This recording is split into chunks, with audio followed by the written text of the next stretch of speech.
loss or alopecia is a problem that I often get asked about. What can we do for hair loss? How can we grow new hair? Well, first of all, we have to put the detective hat on and find out why there is hair loss.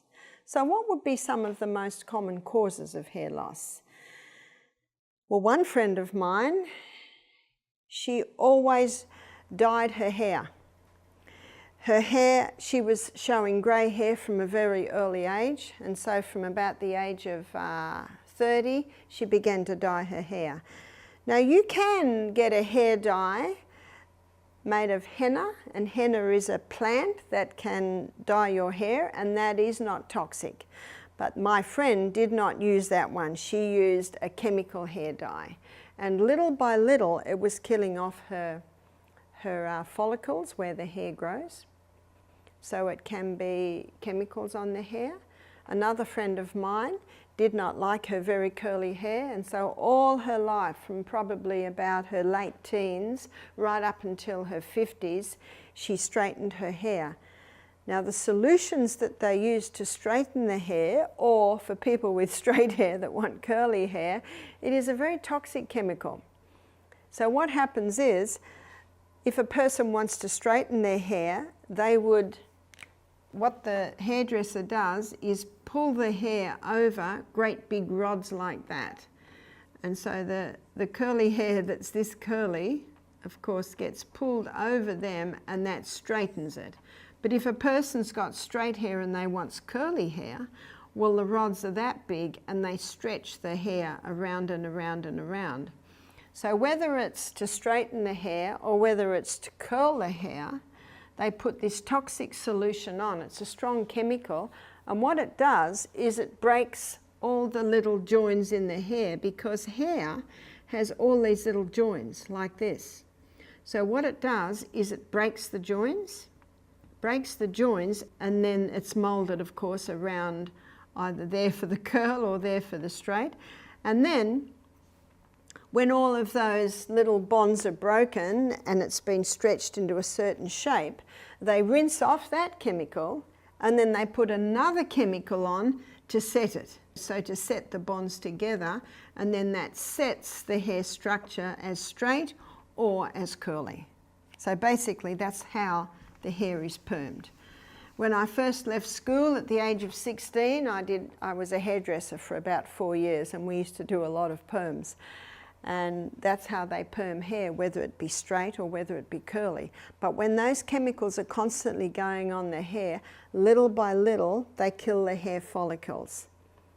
I have also seen in some areas where people braid their hair really, really tightly. You'll often see that they've got hair loss around here, where you've got that weight, you've got that constant weight on the hair, which can really just keep pulling the hair out, and then the follicles are damaged. So no matter how it happens, we must stop what is causing the damage. That's the first one. If you don't turn the tap off, you're still mopping up in the other corner.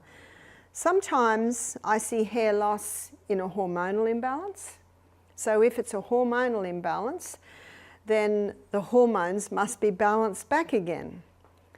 And that's where the Anna's Wild Yam cream. I have a presentation on balancing the hormones, and you can Google my name and watch that, and it will show you that the Anna's Wild Yam cream is a cream that when it's regularly applied twice a day, it balances those hormones back and can cause that hair to grow back again. Sometimes high stress, if someone goes through a very stressful situation, one of the reactions can be hair loss. So what can you do to bring it back again? There's one more that I didn't mention, and that's anemia. If a person is anemic, it can cause hair loss. So what's anemic? Anemic means very low iron in the blood. And anemia can be caused because of heavy blood loss at period time. A lot of women suffer from that, and that can cause anemia, and the anemia can cause the hair loss. So to resolve that, again, watch my lecture on hormones, boost the progesterone, get the estrogen down, then there won't be the heavy blood loss every month, and the person won't be anemic anymore, and so again, the hair can grow. Another cause of anemia can be low hydrochloric acid, because iron is bound up in food and it needs acid to liberate it from food. So it's very important that the person ensure they have nice strong hydrochloric acid. A simple way to ensure that is to have 1/4 teaspoon of cayenne pepper in a little bit of water before every meal. If you're finding that a little bit hard, you can have the juice of a lemon before every meal. Important to leave a break between meals. Important not to drink water with your meals because that dilutes the hydrochloric acid. Also important to have a very happy, relaxed environment at the meal table. I target those points in more detail on my lecture on the gut. So the causes of hair loss can be anemia, it can be high stress, it can be a hormonal imbalance, and it can be damage that's just physical damage that has been done to the hair follicles. And so depending on what the cause is, the anemia, you can strengthen the hydrochloric acid, balance the hormones. But what can you do to the scalp to encourage the hair to grow again? You can make a mix that you can put on your hair. And this mix is, let's make up the mix. So 1/2 cup of coconut oil and 1/2 cup of castor oil. Castor oil is a very thick oil, but castor oil penetrates deeper than any other oil. So when that is put onto the scalp, it penetrates even deeper. Coconut oil is a very nourishing oil. It's an antifungal oil, antibacterial oil. But what you also can put with that, so now you've got a cup of oil there. To that cup of oil, you can add 10 drops of rosemary essential oil. Rosemary is a herb that's specific for the scalp. Rosemary essential oil. So you could make up this mix in a jar and mix it very, very well, and maybe once a week you massage it into the scalp. Your hair will be very oily, of course, but you massage it into the scalp. Just even the massaging into the scalp stimulates blood supply to the hair follicles. That castor oil penetrates very deep, and wherever it penetrates, it can revive life into that area. And the coconut also is a very nourishing oil, and the rosemary essential oil stimulates. Every herb stimulates different parts of the body, and this rosemary herb is specific for the scalp. The massaging, so leave it in as much as you can. Maybe you choose a Sunday when you're maybe going to be home all day. And at the end of the day, you wash out. Now you might need to put shampoo on a couple of times to get all that oil out. Just use a little bit of hot water and then a nice amount of shampoo. And if it's still a little bit greasy, maybe shampoo it again. Now that brings us to the shampoo. There's something that you must keep right away from, and it's called sodium lauryl sulfate. Sodium lauryl sulfate is what's in many shampoos, and sodium lauryl sulfate kills the hair follicles. So it's important to take a magnifying glass into the shop and read the labels. In places like Whole Foods, Sprouts, Trader Joe's, where they have a lot of health foods, so they have a lot of supplements, and they have a more healthier brand of products. So have a look for a shampoo that has no, so we've got to make sure you realise no sodium lauryl sulfate, because the sodium lauryl sulfate is a chemical that causes the foaming of the shampoo, and that sodium lauryl sulfate has the ability to kill the hair follicles in the scalp. So please keep away from that. You can get some very nice coconut-based shampoos. Coconut is very nourishing to the scalp. What's also important, here are some additions to the treatment. So additions to using this once a week. I mean, if you're home a lot, you might even do it twice a week. Exercise. What exercise does is it increases the circulation of the blood to the extremities, and the scalp is considered an extremity.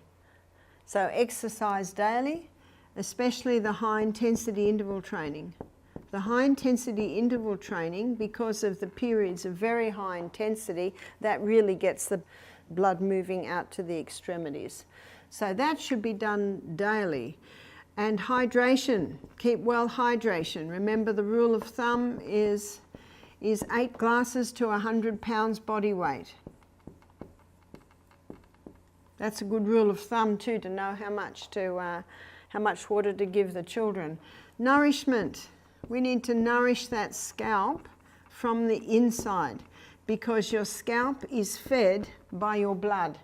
That's why when you exercise, you get more blood to the area. But when you get the blood to the area, you want it to be well watered.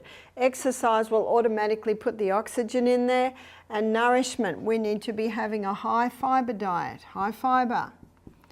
We also need to be having generous amounts of protein. Here's your legumes, your nuts, your seeds. So generous proteins. Proteins are the building blocks of the body. And healthy fats.